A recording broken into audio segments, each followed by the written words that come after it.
iría uno que no he mencionado. Las 15 letras en Macuto. Caraotas negras con un puntico de azúcar. Yo soy hallacadicto, yo siempre he comido hallaca. Y la época de oro de los restaurantes de Caracas es el nombre de esta charla. Pero yo diría más bien los fogones sin frontera de la Gran Venezuela. La Gran Venezuela que comenzó desde hace mucho tiempo, aunque ustedes no lo crean. Lo que estamos viendo es esa Caracas moderna de los años 50. Pero vamos a hablar por qué motivo esa época dorada fue de grandes restaurantes, pero franceses. Es que los franceses era lo que mandaba, no solamente en Venezuela, en toda esta parte del mundo occidental. Y justamente comenzamos con la parte de Caracas, se relaciona con Antonio Guzmán Blanco, quien por casi como un decreto impuso que se debía comer comida francesa y casi todo la moda francesa, todo eso era lo que mandaba en la sociedad caraqueña de finales del siglo XIX. Pero esa comida francesa era más que todo, se quedaba en el poder, es decir, en las delegaciones diplomáticas, en la comida oficial. Eso no permeaba a la comida privada, excepto que fuesen familias muy adineradas. Y luego vamos a correr el tiempo por razones precisamente del tiempo, valga la redundancia, y vamos a irnos hacia la época de Juan Vicente Gómez, donde surgió un personaje que llamaba Pierre-René Deloff, un señor que venía de la Guayana francesa, y él muy hábilmente se metió en el bolsillo a la sociedad caraqueña para hacerse casi dueño de la comida, de la vida nocturna de Caracas. Él enseñó en los restaurantes Longchamp y Trocadero, unos restaurantes que quedaban de Cochera Puente, esquinas que yo creo que ya no existen, en la zona de Quinta Crespo. Ahí la gente, los caraqueños, aprendió. El caraqueño, digamos, más clases, no exactamente la clase dominante, comenzó a conocer la comida francesa. Sopa de cebolla, filet mignon, pichisoise. Y una de las cosas que le encomendaron a este señor es que se encargara del lunch, porque no era un almuerzo, del lunch de la llegada de Charles Lindbergh. Eso fue en enero de 1928. Este es el menú original de lo que comió Charles Lindbergh, no en el Country Club, sino los terrenos de lo que iba a ser el Caracas Country Club. Todo, por supuesto, si pueden ver, todo es comida francesa.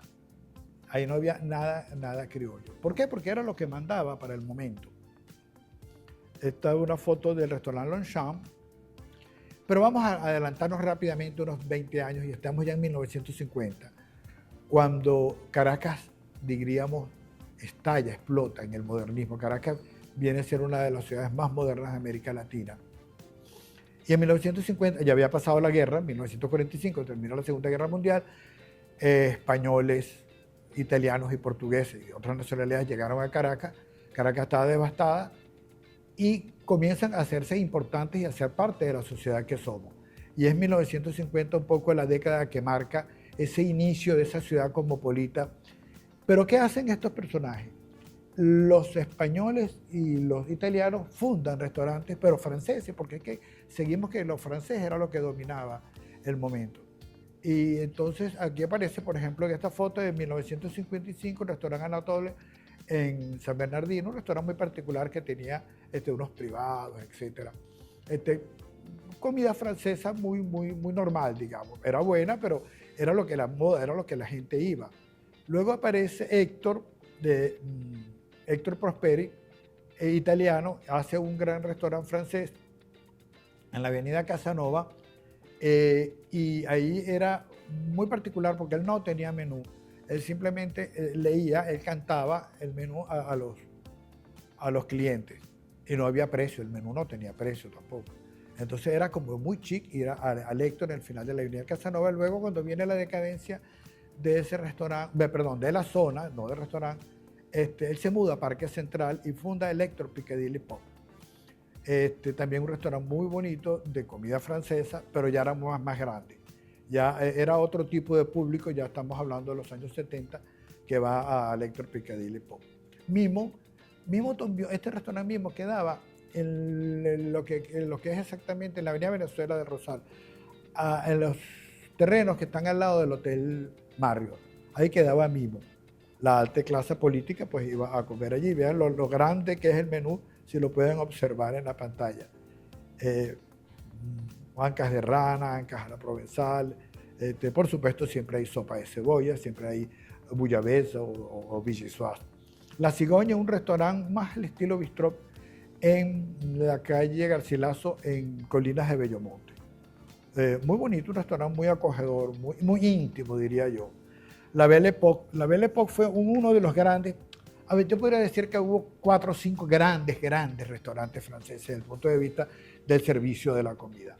La Belle Époque en Colinas de Bellomonte, un restaurante muy, como digo, muy elegante. Aquí estamos en el menú original de la Belle Époque. Pueden ver también un interno de ese restaurante en Bellomonte. Luego terminó ese restaurante, la Belle Époque terminó ya siendo un sitio nocturno, no un santo, diríamos casi un antro, pero eso ya fue al final. O sea, desde el gran restaurante francés. ¿Y quiénes lo tenían? Antonio Hermida y José Prats, 2 Prats, con ese apellido más catalán imposible. Españoles, lo que habíamos dicho al comienzo. Españoles encargados de hacer restaurantes franceses. En Montmartre, en el pueblo de Baruta, una casona en el centro de Baruta, pero la comida no era nada del otro mundo. Se comía bien, digamos. Pero lo interesante es que uno iba a bailar allí. Y era una casa que tenía un patio interno y alrededor de ese patio estaba la silueta, que uno veía la silueta de la ciudad de París. Ahora, era muy decepcionante. Una vez, yo no sé por qué, eso abría en la noche. Yo no sé por qué motivo yo tuve que ir al mediodía. Sería que iba a reservar o algo así. Y veías tú la silueta cortada en cartón, en negro de la ciudad de París. La Torre Eiffel, el Arco de Triunfo, el Sacré-Cœur. Bueno, ese era el Montmartre. Le Gourmet, llegamos a otro de los grandes restaurantes franceses en el Hotel Tamanaco. Aquí un menú de Le Gourmet. Ahí pasaron muchísimos chefs importantísimos. Y ahí se hicieron muchos festivales de cocina internacional. Porque el Hotel Tamanaco era un hotel, es un hotel, pero en aquella época era de la Intercontinental, y había una gran competencia en hacer festivales de cocina internacional. Lo hacía el Hilton, el Caracas Hilton, y lo hacía el Tamanaco. Ahí se hicieron grandes festivales, uno iba a comida finlandesa, comida rusa, comida japonesa, comida canadiense, venían de todas partes, una semana de esa comida. Aquí tenemos la Brigada Negra del Le Gourmet, que atendió a su santidad el Papa Juan Pablo II. Bueno, fíjense la importancia que tenía la Brigada Negra de servicio que atendieron a su santidad el Papa. Este fue un menú que se hizo con motivo de los 40 años de Le Gourmet, con un collage de diferentes carátulas de menú que son de mi colección, que me las pidieron. Y bueno, fue muy bonito porque se hizo comida de los mejores chefs que pasaron por allí, como Laurent Quer, Tomás Fernández, Elías Murciano, en fin, comandados por Agustín Bellorín, el gran maître que conocía la comida, le conocía los gustos de todos los clientes. Bagatelle, en el edificio de la Hacienda, en la parte alta del edificio de la Hacienda, un restaurante íntimo, muy interesante, muy bonito. Ojo, aquí no puedo mencionar todos los restaurantes que habían en Caracas, es imposible, estoy trayendo las imágenes de algunos de los más importantes. Aquí tengo otro menú de Le Gourmet, antes de seguir pasando. Y por ejemplo, vino Claude Trogot. Claude Trogot, un chef francés muy famoso, que fue junto con Paul Bocuse uno de los creadores de la Nouvelle Cuisine.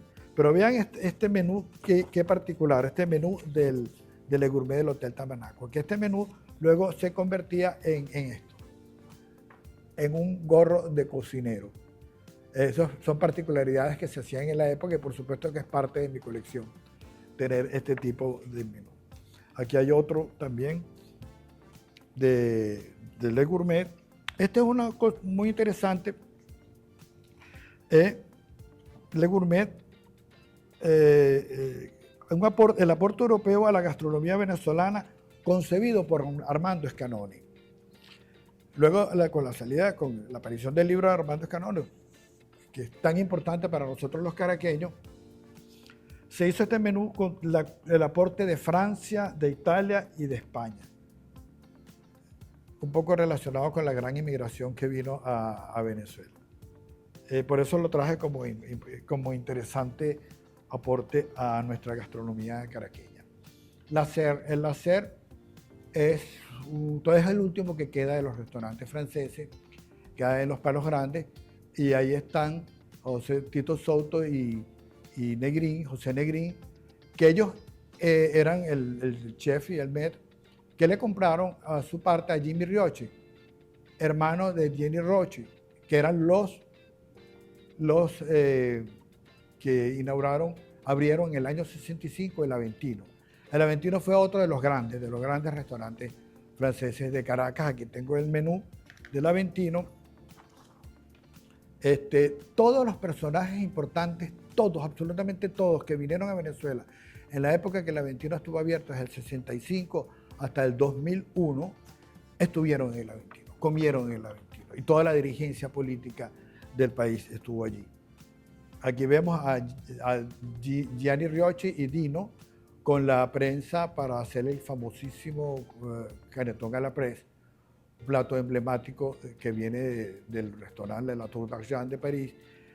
Aquí vemos en el día de la toma de posesión de Jaime Lucinchi, aquí están Jovito Villalba, Felipe González, Jaime Lucinchi, Gonzalo Barrios, Godofredo González, que era el presidente del Congreso, Wolfgang Larrazábal, identifico también a Carlos Andrés Pérez. Como les digo, eran todos los personajes importantes. Aquí tenemos nada más y nada menos que a Pelé con Gianni Riochi. El menú del Aventino. Cada vez que un cliente comía un Canetón a la Presse, le daban un diploma. El último diploma me correspondió a mí, que fue en julio del 2001, el número 46,000 y pico, no lo veo el número, ahí está el diploma de la última noche del Aventino. Estoy aquí con mi esposa Maite Navarro, también periodista igual que yo, la noche que ahí, bueno, hicimos de todo, lloramos, reímos, tomamos, recordar todas las cosas que habíamos vivido durante esos años del Aventino.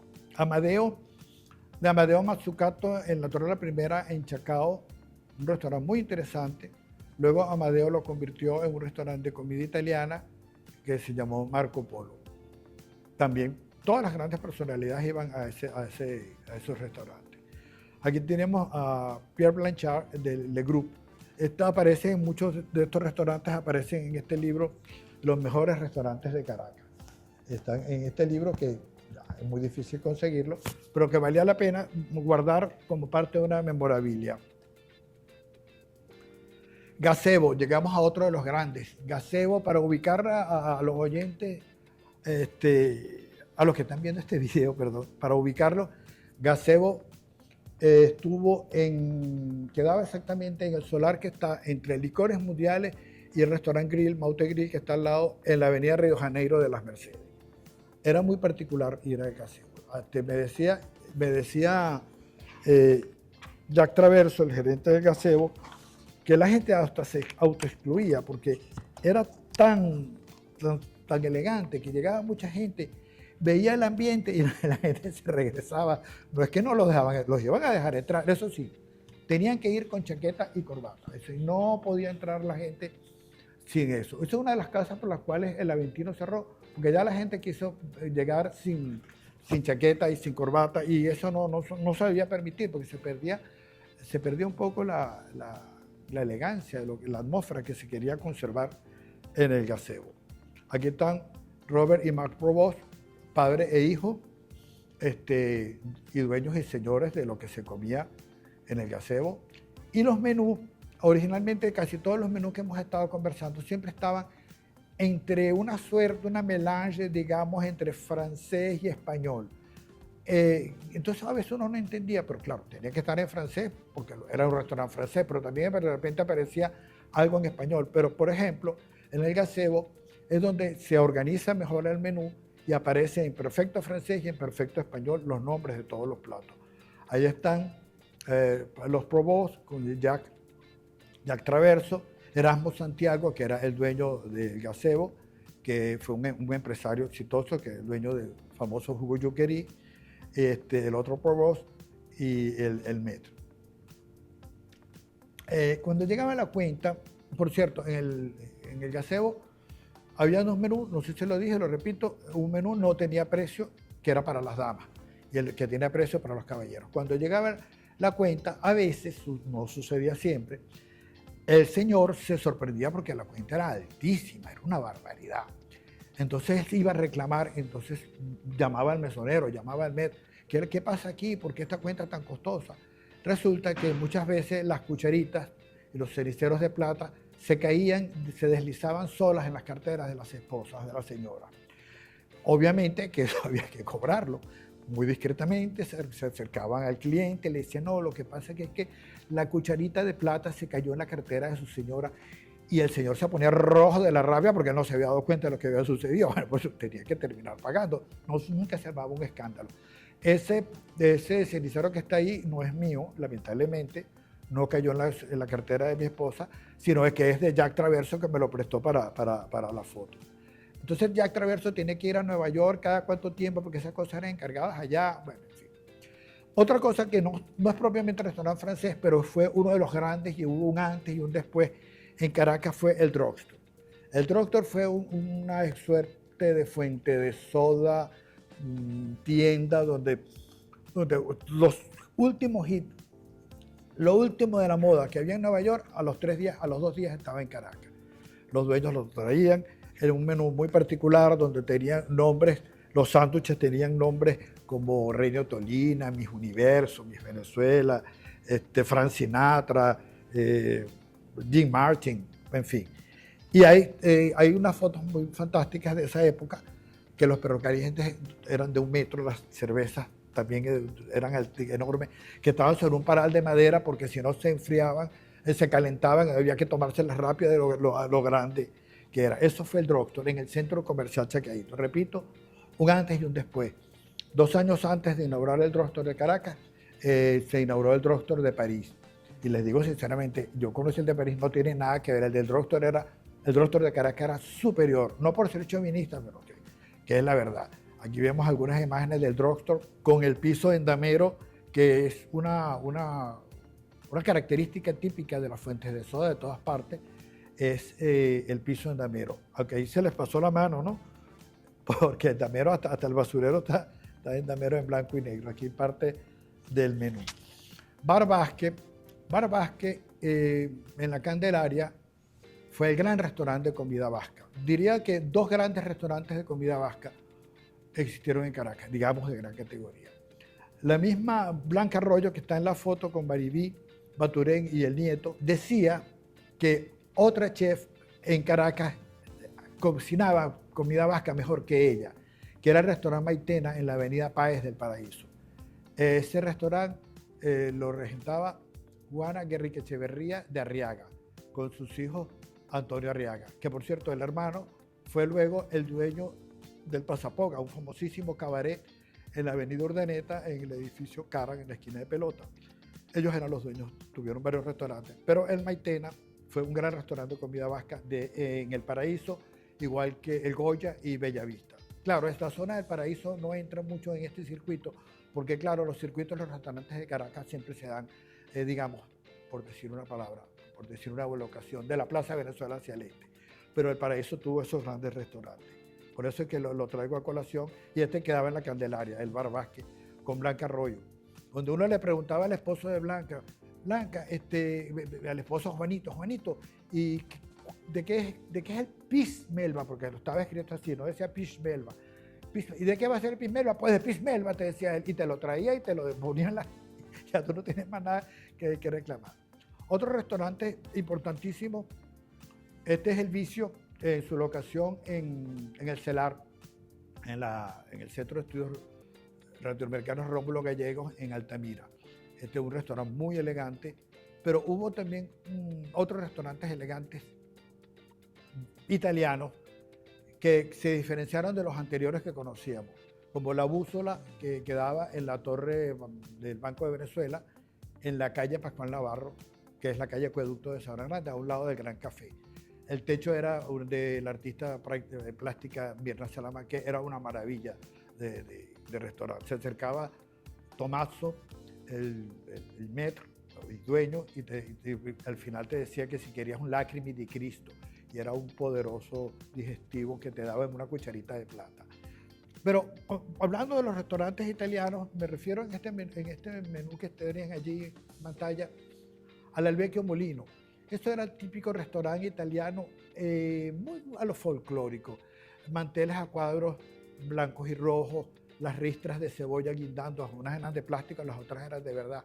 Las botellas de Castel Gandolfo, con la Dama Juana.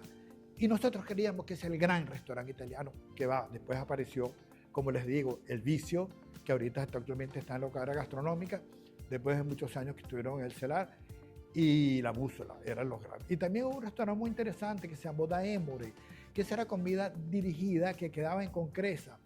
Eso de comida dirigida era algo muy particular. Por un precio único pasaban ciertas cantidades de carritos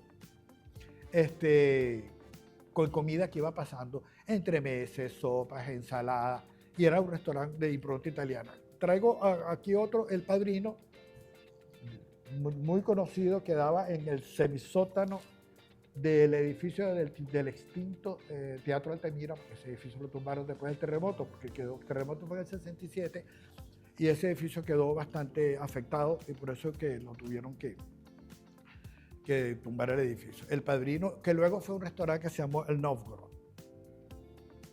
Tarsilandia todavía existe. Tarsilandia es un restaurante, por no decir el más antiguo de Caracas, fundado en 1950, Tarsilandia.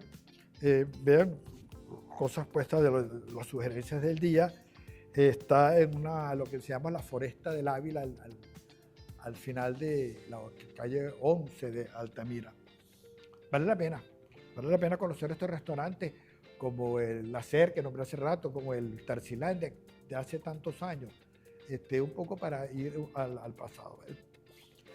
El Parque Central fue una zona, el complejo de edificios Parque Central, donde tuve una vida gastronómica y de artes plásticas muy interesante, a varias galerías de arte. Hacíamos un circuito, íbamos al Museo de Bellas Artes, nos tomábamos un trago en el Hilton, luego los domingos pasábamos a las galerías de arte y comíamos en el restaurante El Parque, que era el restaurante lo que llamábamos, se llamaron en una época los viernes adeco. Ustedes saben lo que eran los viernes adeco. Comenzaban a la 1 de la tarde y no se sabía a qué hora iban a terminar. Y El Parque era uno de esos, donde estábamos toda la tarde allí. Habíamos trabajado, por supuesto, en la mañana, pero eso era parte de esa vida bohemia, por decirlo así, que tuvimos en esa época.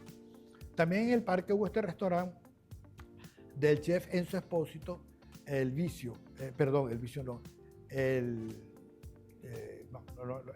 Visconti, se llama el Visconti, este restaurante en el Parque Central.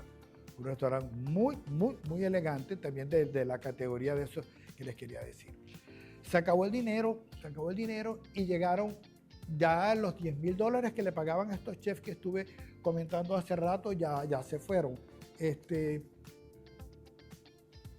Se crea el Centro de Estudios Latinoamericanos Rómulo Gallego, el CEGA, disculpen, el Centro de Estudios Gastronómicos lo crea José Rafael Lovera en Los Caobos, y comienza a aparecer una generación de jóvenes talentos venezolanos, que son los que están actualmente, donde ya estamos viendo a nosotros, a la comida venezolana, a la despensa criolla, a la comida bien sea caraqueña o la comida de todas partes de Venezuela, que viene muy al caso porque actualmente las instituciones encargadas o relacionadas directamente con la gastronomía, como Venezuela Gastronómica, desde donde yo estoy hablando, o como la Academia Venezolana de Gastronomía, o como las universidades, la Católica con la Escuela de Gastronomía Laga, o el Instituto Superior Mariano Moreno, o Chef Campus, que están, Mariano Moreno está con la Universidad Metropolitana, están viendo y están revisando la comida venezolana.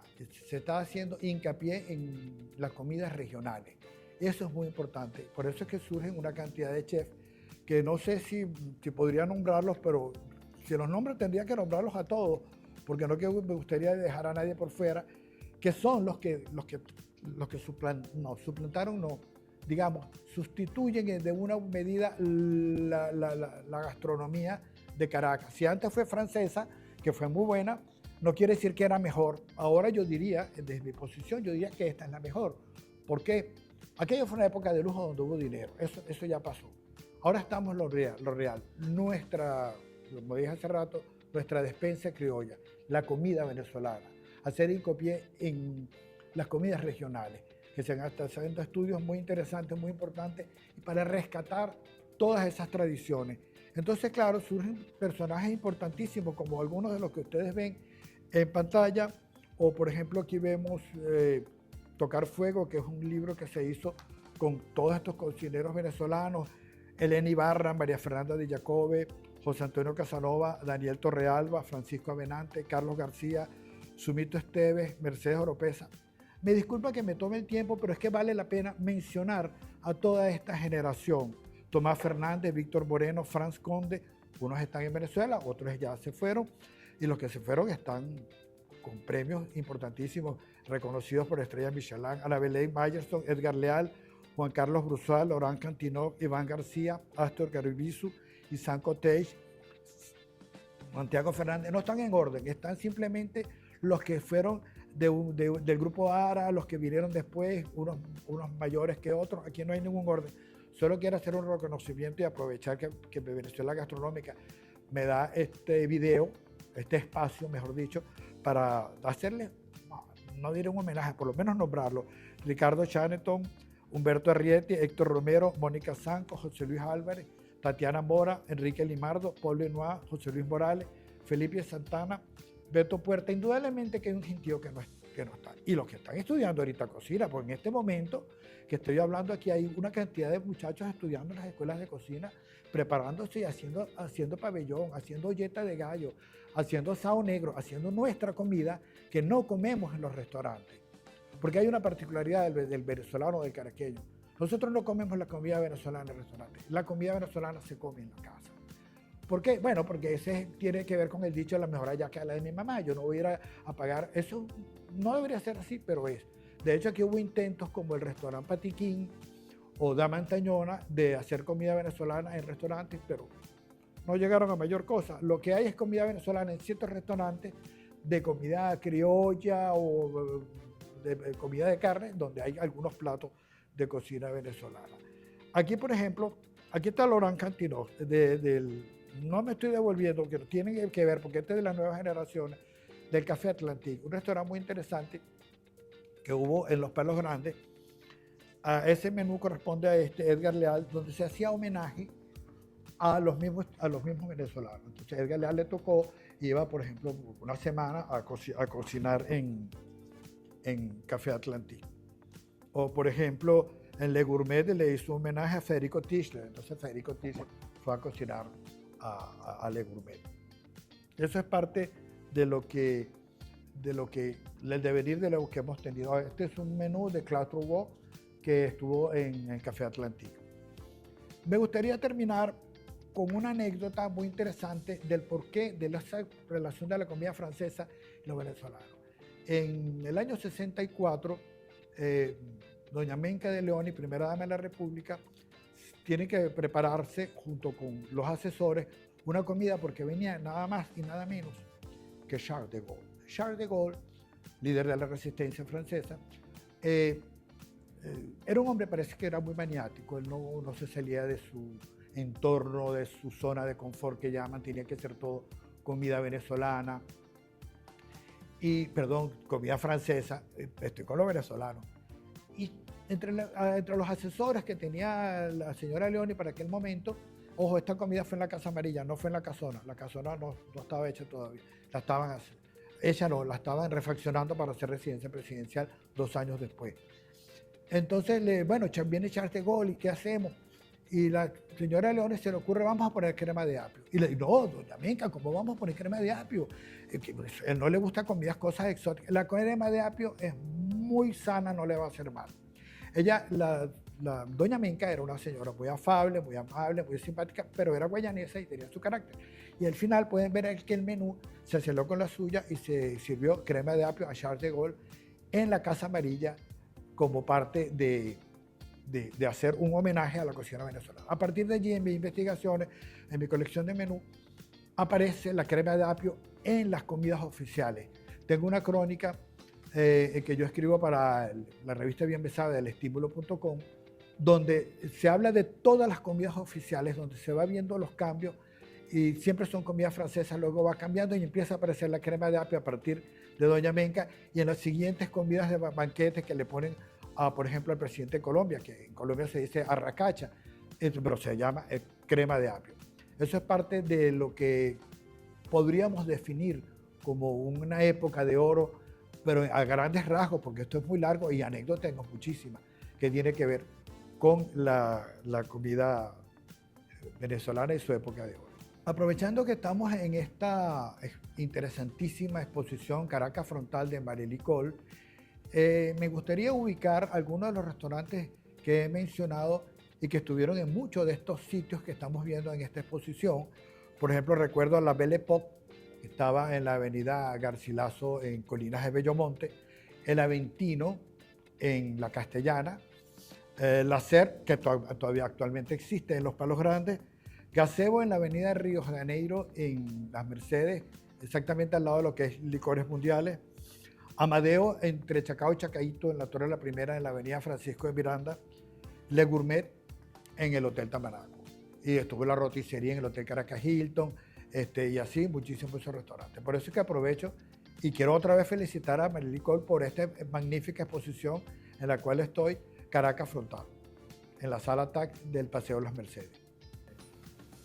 Si tuvieras que escoger uno de esos restaurantes u otro para hacer una última cena, ¿cuál escogerías y por qué? Cónchale, qué pregunta tan difícil, pero fíjate que ninguno de los que he mencionado es con los que escogería. Yo me iría a mi infancia y juventud, las 15 letras en Macuto, porque primero el sitio era espectacular, además de que se comía magnífico. Las 15 letras me trae recuerdos de mi infancia y de mis vacaciones en Macuto con mi familia, por eso es que escogería las 15 letras. Y creo que todavía existe un 15 letras que no tiene nada que ver con el que yo conocí hace 70 años.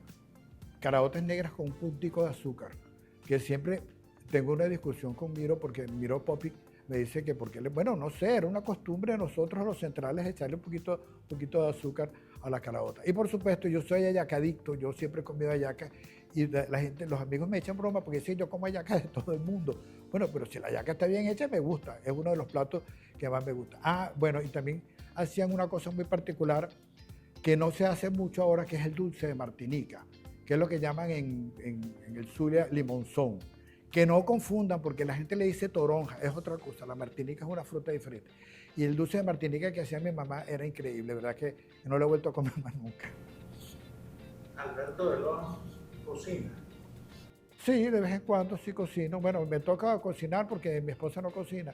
Entonces tengo que hacer, y ella es vegetariana, entonces tengo que hacer muchas cosas como sopa, arroz, cosas de ese tipo. Antes yo hacía un asado negro que me quedaba muy bien, pero un día lo hice y al final que lo terminé de hacer, Maite dijo que ya no quería comer carne, entonces más nunca hice carne en mi casa.